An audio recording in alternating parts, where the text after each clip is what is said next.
हंसने वाली दवा। किशनगढ़ गांव में कीर्ति अपने बेटे दिवाकर और बहू अंशु के साथ रहा करती थी।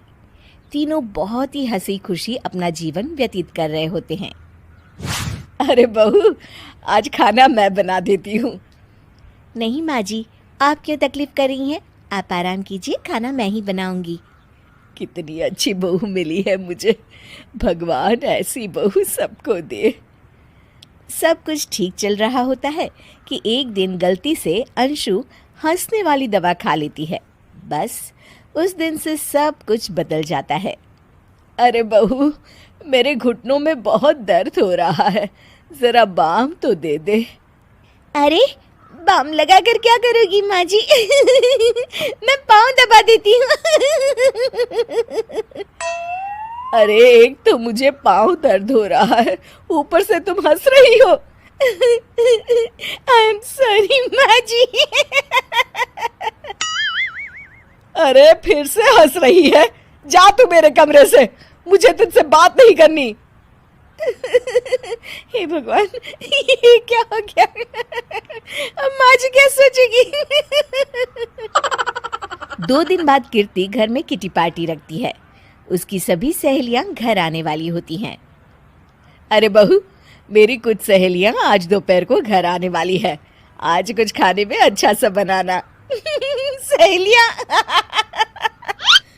क्यों? मेरी सहेलियां नहीं हो सकती क्या? तुम फिर से हंस रही हो? नहीं माँ जी, मैं हंस नहीं रही हूँ। अरे फिर से हंस रही हो और बोल रही हो कि हंस नहीं रही। नहीं माँ जी, मैं तो तुम जाओ मेरे सामने से और किचन का काम कर लो, जाओ। दोपहर को कीर्ति की सभी दोस्त खाने पर आ जाती हैं। अरे वाह, घर तो बहुत सुंदर सजाया है कीर्ति। अरे मैंने कहा, ये सब तो मेरी बहू का कमाल है। अरे वाह, बड़ी गुनी है तुम्हारी बहू तो। हाँ हाँ, खाना भी अच्छा बनाया है। हाँ, बहुत ही गुनी है। तो हमको नहीं मिलवाओगी क्या, या छुपा कर रखोगी अपनी हीरे जैसी बहू को? अरे नहीं नहीं, अभी बुलाती हूँ। अंशु, ओ अंशु, बहू रानी। अंशु बाहर आती है। जी माँ जी। बहू, ये सब मेरी सहेलियां हैं, मिलो सबसे। नमस्ते आंटी। नमस्ते बेटा, बहू तो बहुत अच्छी मिली है तुमको, किस्मत वाली हो तुम। किस्मत वाली? अरे क्या हुआ? हंस क्यों रही हो? नहीं नहीं, मैं हंस नहीं रही हूँ। तभी अचानक सांची के हाथ से चम्मच छूट जाता है और उसका कुर्ता गंदा हो जाता है। अंशु फिर से हंसने लगती है।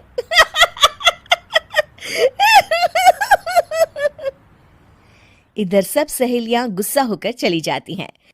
कीर्ति भी नाराज होकर अपने कमरे में चली जाती है। हे भगवान, ये मैंने क्या कर डाला? इस तरह से तो माँ जी और उनकी सहेलियां नाराज हो गई। अगले दिन, बहू, ओ बहू, किधर हो? जी माँ जी। जल्दी से मेरे साथ चलो। पड़ोस वाले शर्मा जी की हार्ट अटैक से मौत हो गई है, उनके घर बैठक के लिए जाना है। अंशु तैयार होकर आ जाती है। थोड़ी देर में दोनों शर्मा जी के घर पहुंच जाती हैं। वहां पर सब रो रहे होते हैं। कीर्ति शर्मा जी की बीवी के पास बैठकर उन्हें सांत्वना देने लगती है। बड़े अच्छे इंसान थे मेरे पति। अच्छा। तुम हंस क्यों रही हो? वो अच्छे थे। हाँ हाँ, बहुत अच्छे थे अंकल। अरे अंशु, हंस मत। माँ जी, मैं हंस नहीं रही। मैं तो आंटी जी को बस दिलासा दे रही थी। सब औरतें अंशु की इस हरकत से हैरान हो जाती हैं। कीर्ति भी बहुत शर्मिंदा होती है और वो अंशु को लेकर फटाफट घर लौट आती है। अंशु, क्या हो गया है तुझे? हंस क्यों रही थी तू वहां पर? नहीं माँ जी, मैं तो बस अरे तो फिर से हंस दी। जा तू अपने कमरे में, मुझे तो तुझसे बात ही नहीं करनी। मेरा बेटा ही तुझसे बात करेगा अब।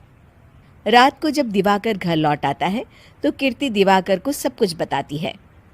ठीक है माँ, अब फिक्र मत करो, मैं अंशु से बात करता हूँ। दिवाकर अपने कमरे में जाता है। जी आ गए आप? कैसे हैं? मैं तो ठीक हूँ, बस सर में हल्का दर्द है। सर में दर्द? अरे इसमें हंसने की क्या बात है? नहीं, मैं हंस नहीं रही हूँ। मुझे तो फिक्र हो रही है आपकी। एक तो मेरे सर में दर्द है, ऊपर से तुम हंस रही हो। अरे कैसे समझाऊं मैं आपको? मैं हंस नहीं रही। अंशु, तुम इस घर से चली जाओ। माँ ने मुझे बताया जो भी तुमने शर्मा आंटी के घर किया, और किटी पार्टी में भी। नहीं जी, मैं ऐसे नहीं हूँ। तो अभी क्या हुआ था? क्यों हंस रही थी तुम? रुकिए, मैं आपको सब कुछ बताती हूँ आपको सब कुछ। अंशु डायरी में लिखकर दिवाकर को पढ़ने देती है। कुछ दिनों पहले मैंने गलती से हंसने वाली दवा पी ली थी, जिसकी वजह से ये सब हो रहा है। इसका असर कुछ दिन और रहेगा। अरे तो तुमने ये सब पहले क्यों नहीं बताया अंशु? वो मैंने माँ जी को बताने की बहुत कोशिश की, मगर उन्होंने सुना ही नहीं।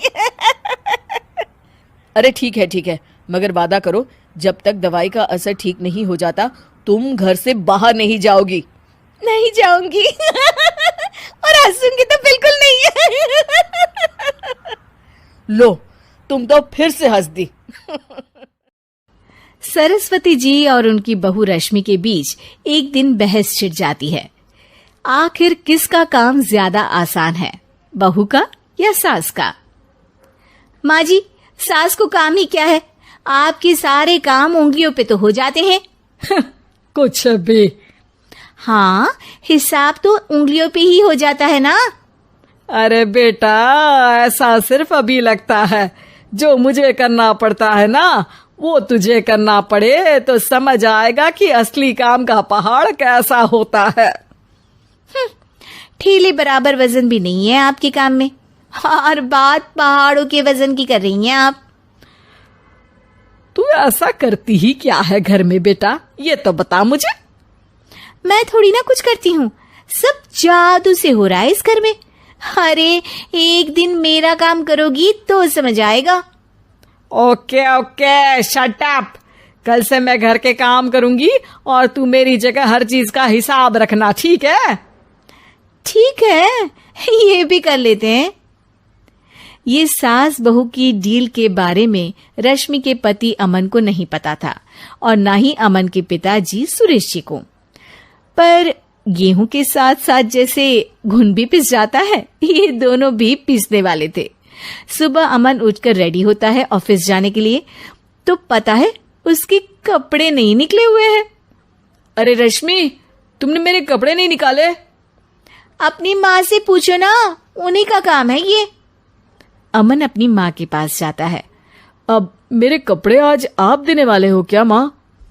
हाँ, देना तो मुझे ही चाहिए, पर तेरी बहू ने कपड़े धोने ही नहीं डाले, तो कोई भी धुला हुआ कपड़ा नहीं है बेटा। हैं? ऐसा क्यों? कपड़े तो धोने आप ही देते हो ना माँ? अरे बहू ने तुझे बताया नहीं, अब हम अदल बदल गए हैं। मैं अब बहू और तेरी बीवी सास। अमन परेशान हो गया। वो बिना इस्त्री के कपड़े पहनकर ऑफिस चला गया।